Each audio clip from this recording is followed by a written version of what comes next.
On the 27th of June, the shit show that was the 2024 presidential debate between Donald Trump and Joe Biden took place. The two went head-on against each other to determine who's the best candidate for the White House.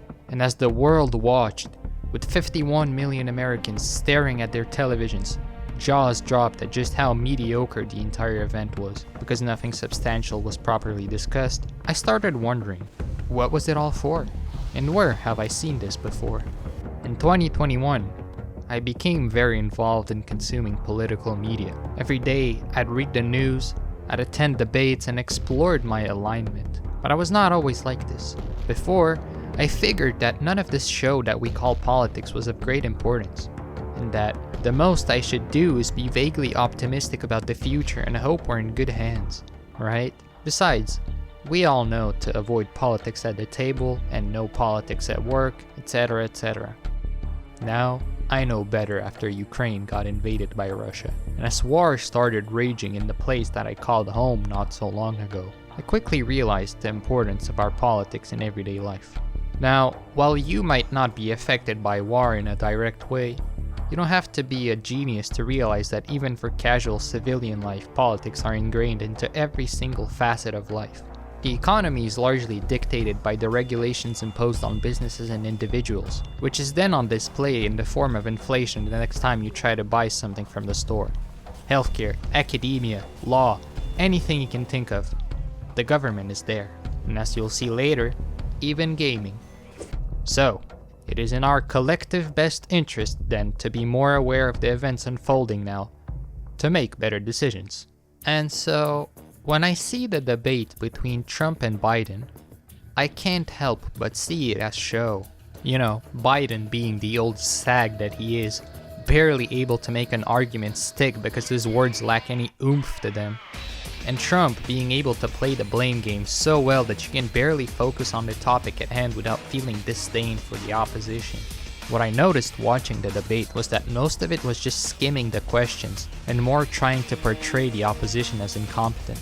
And of course, it's perhaps the best choice to win voters when the choice is obviously a matter of picking the best of the worst. Biden is old, and Trump is Trump, with his 4 criminal allegations and everything that most would consider a disastrous 4 years in office as president in 2016. Like how Trump intensified wealth inequality, making the average American poorer with his Tax Cuts and Jobs Act of 2017 by cutting taxes for businesses and individuals, but the catch being that the personal tax reductions are set to expire, while the businesses ones are not. In a period of strong economic growth after the recovery from the 2008 financial crisis, in a period of near 0% interest rates, he has shown the world his incompetency when the workforce got reduced by 3 million people at the end of his presidential campaign. So, when the questions from the hosts inquired about the future plans on current problems, most of the answers, from both sides mind you, revolved around just how terrible the current and former president were at doing their job. You can see this very clearly when the debaters were asked about the situation in Ukraine. Mister, what are your plans about the ongoing Ukrainian-Russian conflict, and how Putin is ravaging a country? In response, Trump just started blabbering about how none of it would have even happened had he been in office. And, to play the blame game, accused Biden of quote-unquote showing America's weakness when retreating from Afghanistan, which he claims essentially gave Putin the green flag to attempt a 5-day invasion of Ukraine. And so, as they circle-jerked about who did what and how Zelensky is getting funding from the US and who's the greatest, nothing concrete was proposed. All of it, from start to finish, was a show. So is it really surprising to know that the only 2 highlights from the entire debate were how Biden stumbled on his speech and how they talked about golf? Golf, for God's sake. When I see this type of circle jerking, you know what it reminds me of? Valve. Yeah, I'm a gamer. A long-time gamer and die-hard fan of my Counter-Strikes, Portals, and Team Fortresses. And so, I care a lot about the success of the games because I play them and I'm invested in them, in the same way that I care about the fact that I want the presidential elections to be right. They will have a huge sway in the decision of whether or not Ukraine is going to get its next funding package or not. But on topic of the circle jerking, The best example of this is of course Valve, and how they've been completely neglecting Team Fortress 2 for the past 7 years, with no major updates to show, and doing the absolute bare minimum to keep the community alive.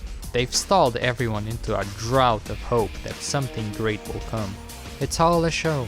We hear you, Team Fortress fans, they said, teasing people with quote-unquote new content, which is actually just nepotistic community recycled garbage that is so out of touch with the original concept of the game.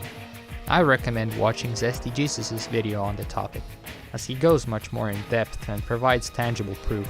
Most of what you see from the Team Fortress 2 updates, like the maps for Halloween, or the Smithmas war paints, or the hundreds of unusual effects that I, as a former trader, can't even name half of at this point. They all come from the same few select private Valve approved content creators. And guess what? Comfortable sitting atop the hill, lacking any serious competition because of the intense protectionism that Valve is giving them, you start to wonder why the game receives stuff like this. Valve, and to a further extent Steam, is in all senses of the word our government. Do you see the similarities? They dictate everything. I was convinced of this when legitimate real-world lawyers tried to overthrow the gambling policies on Counter-Strike cases that are essentially glorified casinos marketed to everyone including children, which gets young people, including myself 10 years back, addicted to slot machines. Counter-Strike fans are still waiting for the operation, for new and old maps to come back and old characters and etc etc. And of course, the Half-Life fans. I guess there's Half-Life Alex.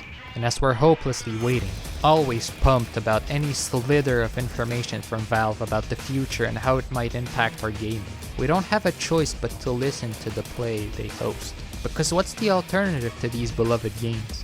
There's no Team Fortress equivalent of Coca-Cola's Pepsi is fine, right?